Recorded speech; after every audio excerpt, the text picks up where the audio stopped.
Art. No other topic seems so vague and undefined as art. I know. Architecture is for buildings. Economy is for goods and services. Medicine is for health. Science is for research and technology. But what is art for? What is it? Who needs it? Why can't people come up with a clear idea about this topic? Well, I thought this through for you, and here's my own take on art.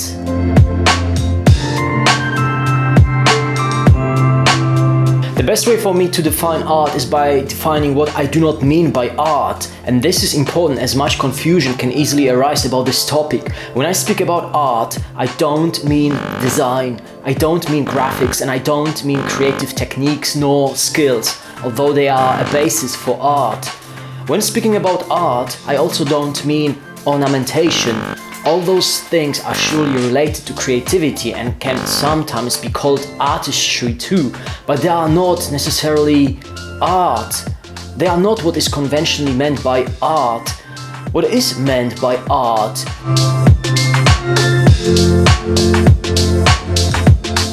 Now that I defined what art is not, let me define what art is. When we say art, we usually mean fine art. What is fine art? I've already mentioned an important keyword here.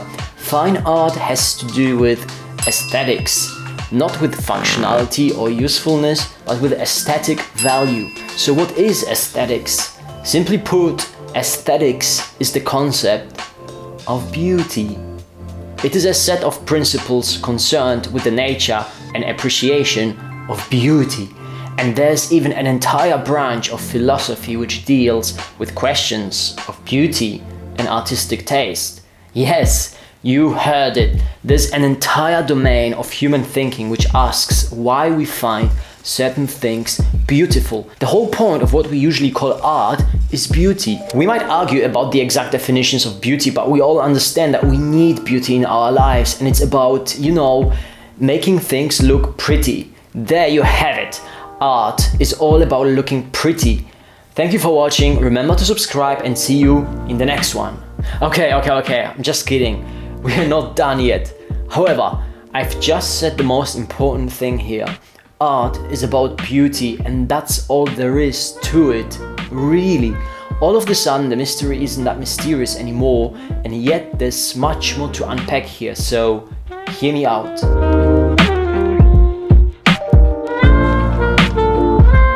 You might know the phrase, beauty is in the eye of the beholder. It's supposed to mean that anything can be considered beautiful by everyone, because tastes are very subjective, and therefore, who's there to say that one thing is beautiful and another one isn't? Well, we are at the core of an issue here, because actually, for the most part of human history, great artists did assume that there are objective criteria for defining beauty. That's why there have been classic standards of creative quality for centuries among artists. You can trace it back all the way to the ancient Greeks, most likely even further than that. All of the statues and also the Parthenon are a classical example of beauty, and these works have been heavily geometrized to achieve the looks we are all so familiar with from museums and pictures. And what you geometrize, you can even mathematically define as objective standards. So you have this aspect in art that is objective and gives clear rules and principles about how things should be created to look beautiful. Beauty would be, from this point of view, a harmony of proportions, which you can observe and calculate for yourself to come up with harmonious proportions that would be perceived as beautiful by the beholder. That's what art based on objective standards is. That's why you also have the heavy explorations of spatial relations in the Renaissance paintings. The artists were trying to discover the proportions and create the correct standards for the harmony within the spatial relations in a composition. Again, it's very geometrical and analytical too, but we still haven't defined why artists would be doing this. Why having objective criteria for making things look pretty through the right proportions? It's It's because of such questions that we have philosophers to think and write about it.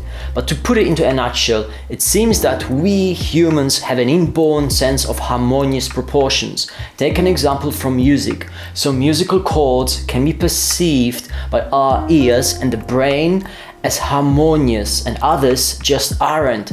That's how our brain perceives sounds. In the same way, certain visual forms are perceived by our brain through eyes as more beautiful than others. The appreciation of beauty just seems to be hardwired in the brain somehow.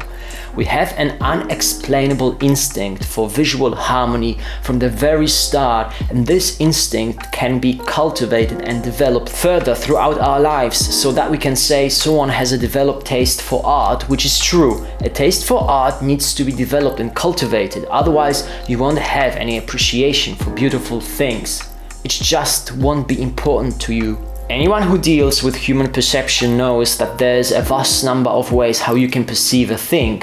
It's the same with beauty. A real artist can make even ugly things look beautiful in their artwork. The phrase "beauty is in the eye of the beholder" now gets a quite different meaning. It's the artist's eye that strives for the perfection of form to achieve harmony, so that even ugly things can be made look much prettier than they are in reality. That's the essence of true art, to render the perfect form of an object as a physical and definitely flawed manifestation of that object. As an artist, you try to express that which is perfect and generic in a thing through its specific imperfect manifestation in nature.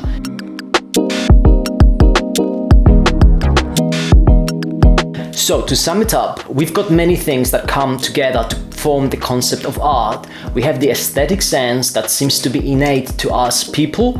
We have beauty as the objective standard for visual harmony. We've got the perfect forms that can be expressed in imperfect forms of physical reality. And we've got the artist who is the seeker for beautiful things. Ultimately, to behold beauty means to experience an elevating feeling of harmony and peace. True art ennobles our conscious experience. It makes us better human beings and helps us cope with our emotions, feelings, and mental states. That's the subjective aspect of art that comes into play here. Regardless of any objective standards, a work of art establishes a personal relationship between the beholder and the artwork. What a work of art means to your own private conscious experience will be different from what it means to someone else. So there's definitely a subjective, private, intimate aspect to art.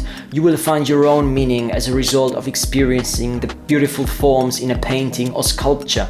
And the more refined and developed your personality is, the more meaning and subtlety you will discover in a work of art. To experience that elevating feeling of beauty, you need to look at the image and keep it in your mind for a while. You need to take a moment and soak in the impressions that come from the painting. You don't just go by, say okay, and move on. Let the mental image change you from the inside. Contemplate the image. Yes, experiencing fine art has to do with still contemplation. You take your time to behold all those big and small things that come together to create an image, and you decide what it means to you. It's unfortunate that in times of social media and cell phones, we lost that ability to contemplate one single image for a while. We shift our focus from one Instagram image to another one without really letting the image sink in.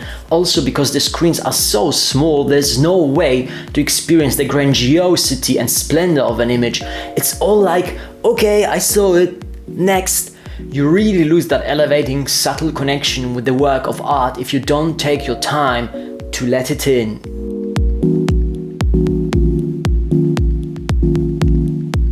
As you can see, art is a combination of many things, of many aspects of human experience. There's not one single thing that defines art. It's the combination of all those things like beauty, craftsmanship, personal level of development, subjective experience, feelings, objective criteria, mental analysis, and contemplation that come together to create the concept of art. You won't nail down the concept of art in one word or even sentence, although the words beauty and aesthetics come pretty much close to that.